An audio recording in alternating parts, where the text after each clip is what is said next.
여러분 안녕하십니까? EBS 초대석 정관용입니다. 환자의 생사를 가를 수 있는 응급처치의 시간, 그걸 골든타임이라고 하죠.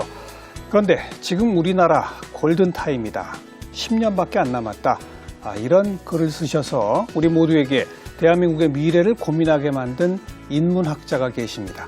오랫동안 대학에서 인문학을 가르치시다가 지금은 대중을 상대로 저술 또 강연으로 활동하고 계신 인문학자 김경집 선생을 오늘 함께 만나겠습니다.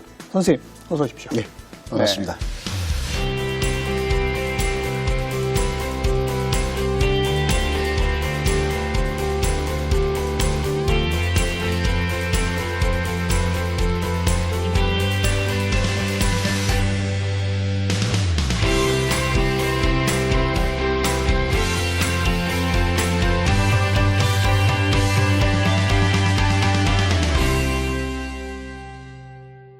저는 직업상 다양한 그 전공의 분들하고 인터뷰를 하게 됩니다. 네, 그러다 보면 경제학 연구하시는 분들 가운데 또 상당수, 또 환경 문제 연구하시는 분 가운데 상당수, 또 특히 한국 인구 문제 이런 거 연구하시는 분 가운데 상당수가 지금 우리나라 골든타임이다. 이거 지금 제대로 못하면 큰일 난다. 이런 얘기 하시는 걸 제가 많이 들어왔고 또 이 프로를 통해서도 시청자분들께 전달해 드렸는데, 철학과 인문학, 인간학을 연구하고 강의하시는 분이 골든타임 10년밖에 안 남았다라고 딱 노골적으로 말씀하시는 건 제가 처음 봤거든요. 그만큼 우리한테 그게 일상화됐다는 뜻이기도 할 거예요.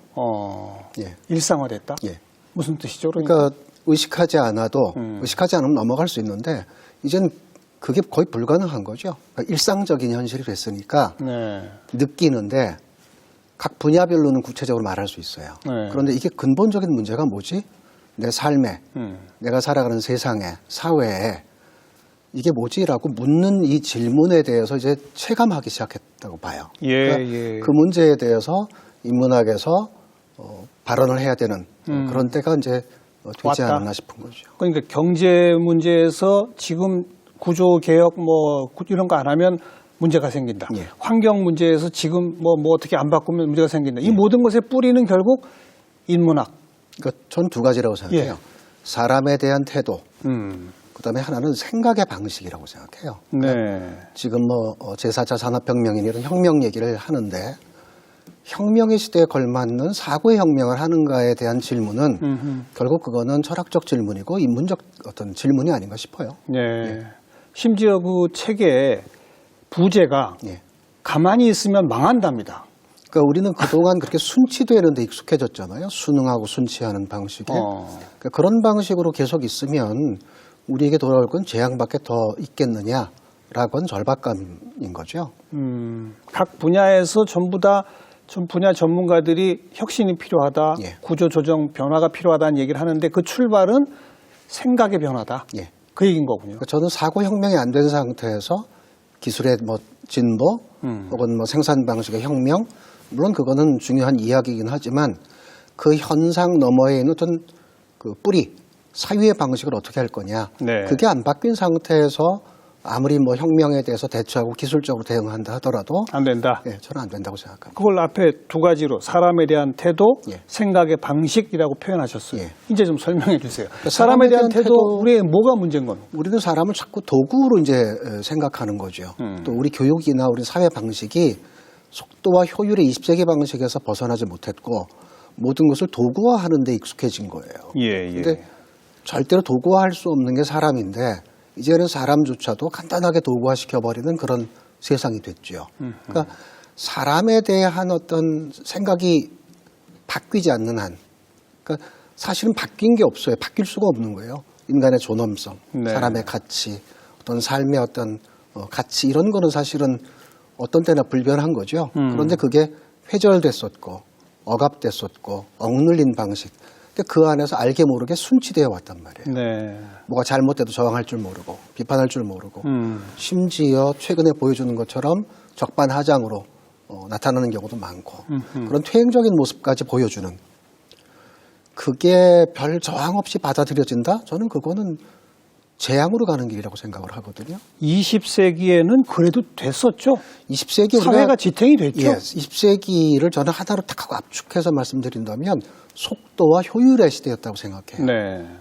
그러니까 전쟁도 했고 산업화도 됐고 이게 20세기를 대변하는 건데 모든 게 속도와 효율이죠.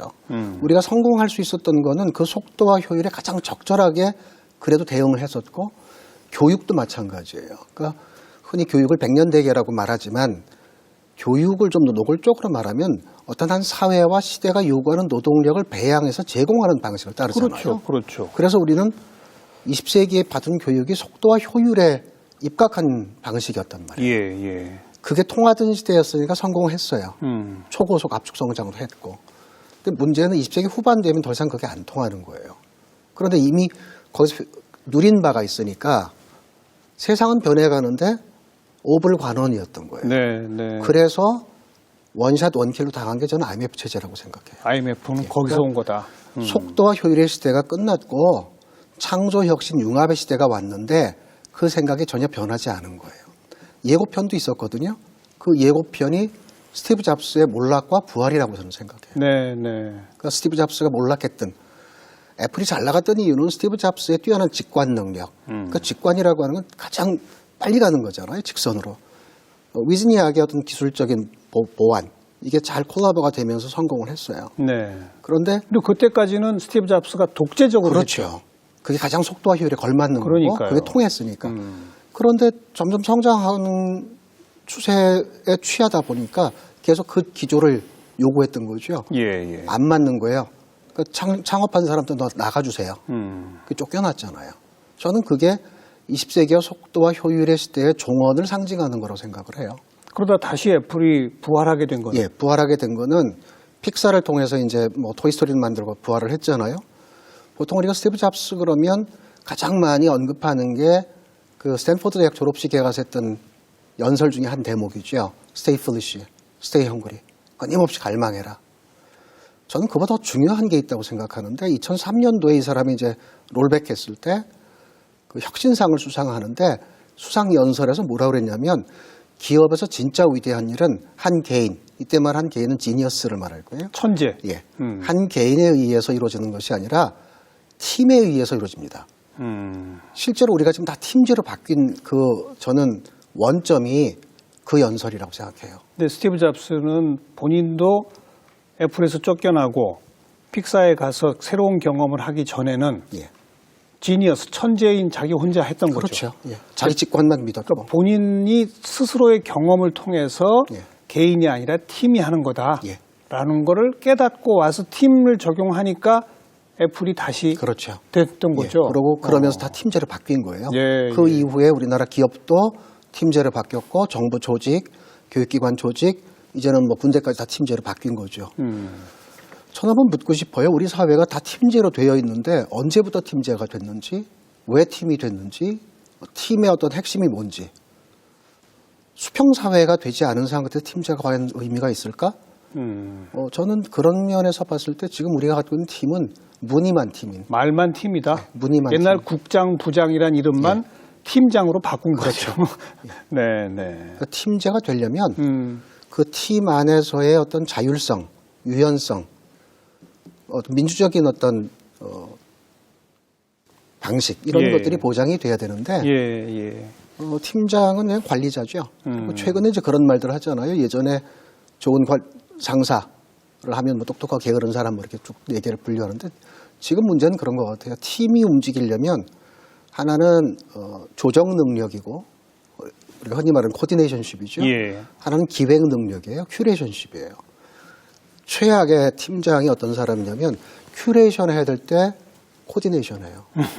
코디네이션 해야 될 때 큐레이션 해요. 기획해야 할 때 조정하고. 근데 본인은 둘 다 적소해하고 있다고 생각하는 거예요. 잘하고 있다고. 왜냐하면 우리 그 훈련을 받은 적이 없잖아요. 네, 네.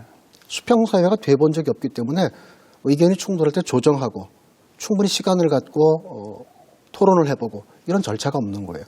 속도와 효율에 익숙한 사람은 저게 무질서하고 비경제적이고 비효율적이라고 생각하니까 이게 굳어진 상태에서 그냥 제도만 팀으로 가고 있는 여전히 20세기 사고에서 머물러 있는 그래서 21세기의 뭐 창조 혁신 융합으로 가는 이런 시대에 과연 어떤 무엇을 변화를 해야 될 거냐.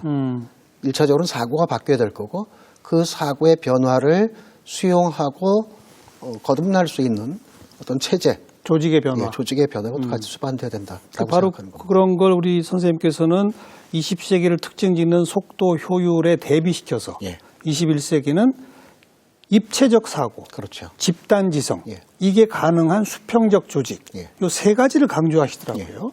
그거 좀 또 하나하나 설명해 주세요. 입체적 사고라는 건 어떻게 하는 그러니까 거예요? 제가 앞에서 무슨 말씀을 드렸냐면 제4차 산업혁명이 호들갑인 건 사실인데 어쨌든 이미 이렇게 온 상태에서 물리지도 못하고 예, 예.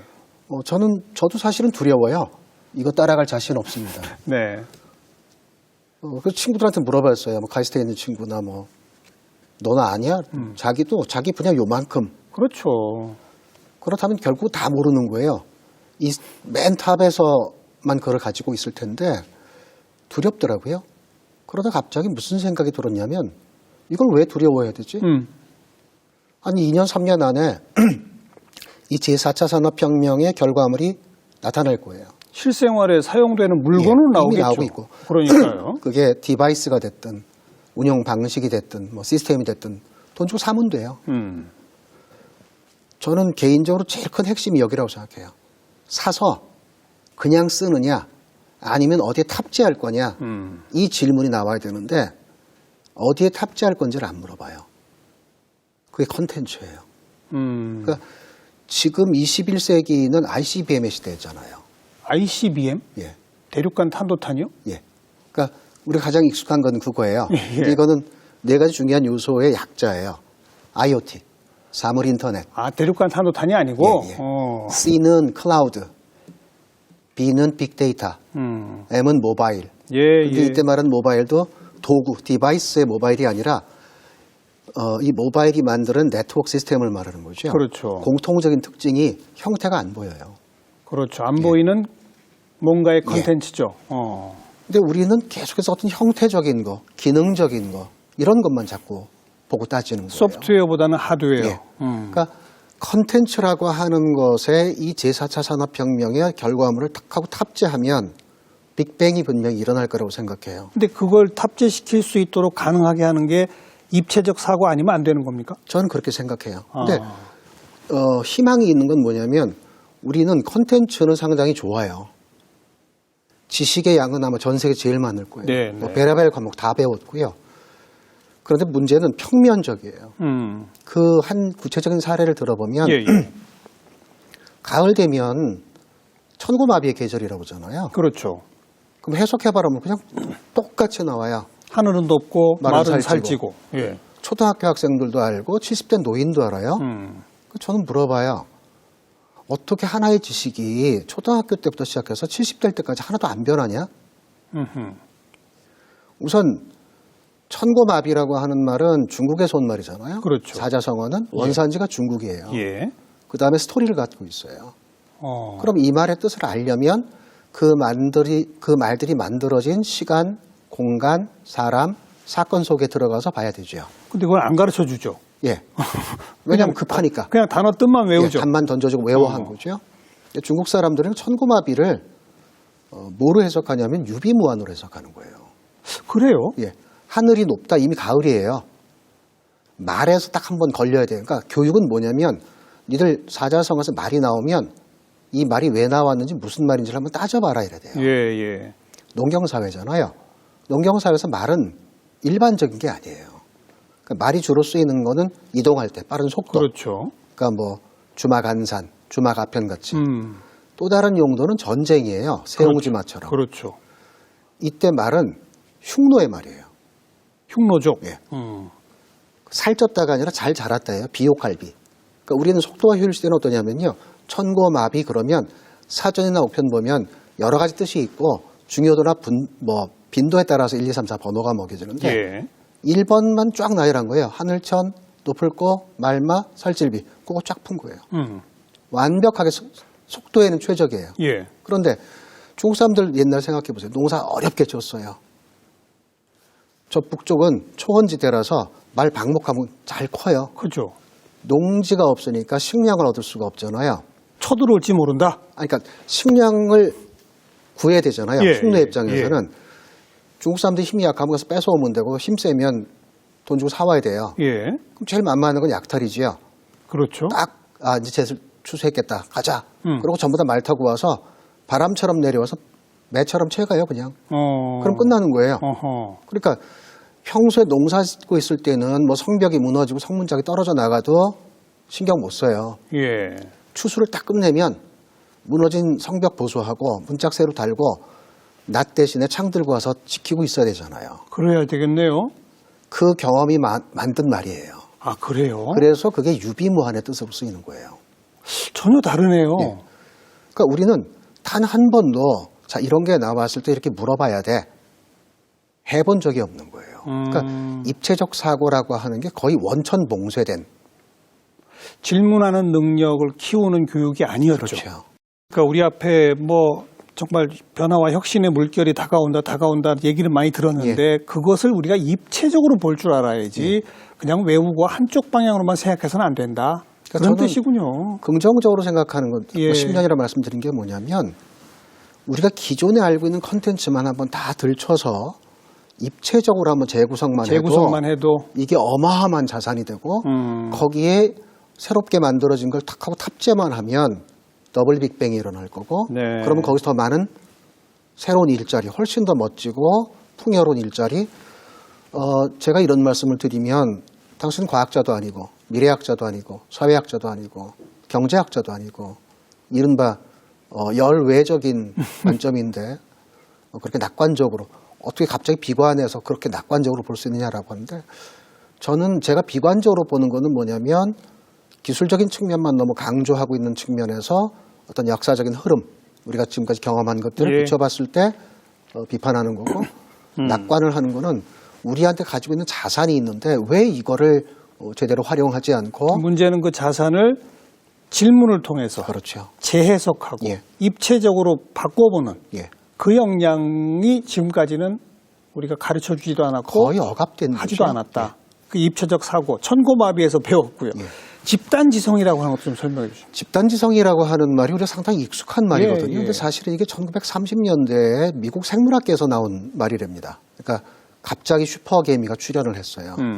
근데 슈퍼개미가 정말 탁월한데 놀라운 사실은 일반 개미가 떼지어서 하는 결과물들을 여기서 안 나와요.